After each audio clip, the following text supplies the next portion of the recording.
The Olympics in London aren't far off, and the nerves are building for local track athletes trying to punch their ticket to those games. Definitely, anxious is definitely there. It's like and exciting at the same time, but nerve-wracking because it's coming closer and closer. We have the Olympic trials coming up, and you start competing, get that standard out of the way, and get ready for the Olympics. But once it's out, it's just like, just getting prepared for it and ready to do what you need to do at the Olympics. But right now, it's quite nerve-wracking. Carlene missed all of last season with an injury and has been on the steady road to recovery leading to now. She not only wants to return to the Olympic stage she qualified for in 2008 in Beijing, but also this time come home with a medal around her neck.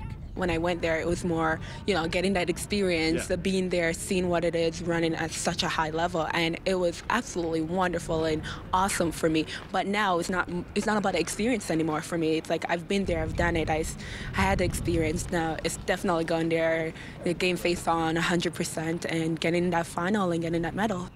Some of her recent training results look like she's on point to, have the best season of her career. So, and I think in Beijing she learned some things that, she's a veteran of the sport, even though she's only 24 years old. She's been to every major championship, and so I think there's a clear goal for her to anchor the relay team to, in the finals in London, and also I think she wants to make the finals in the individual four too. So.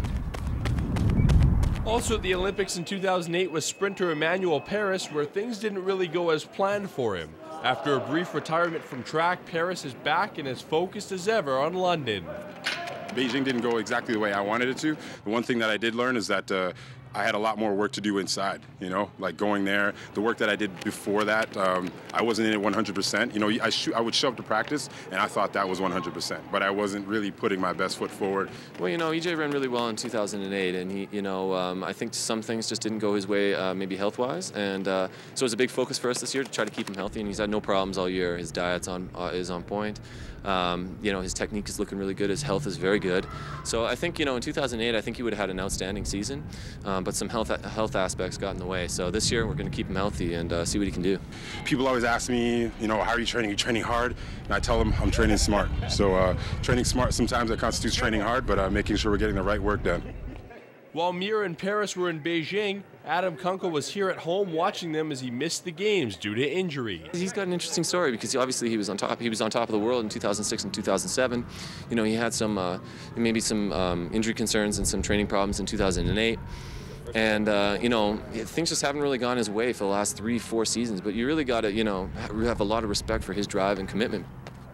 It's definitely been a goal for a while. A few years ago it seemed like it was so far away, but it's really rushed up on me. I missed out on the Beijing games because of lingering hamstring injury, and so that was heartbreaking to sit and watch through that 9 days in track and field and not be involved.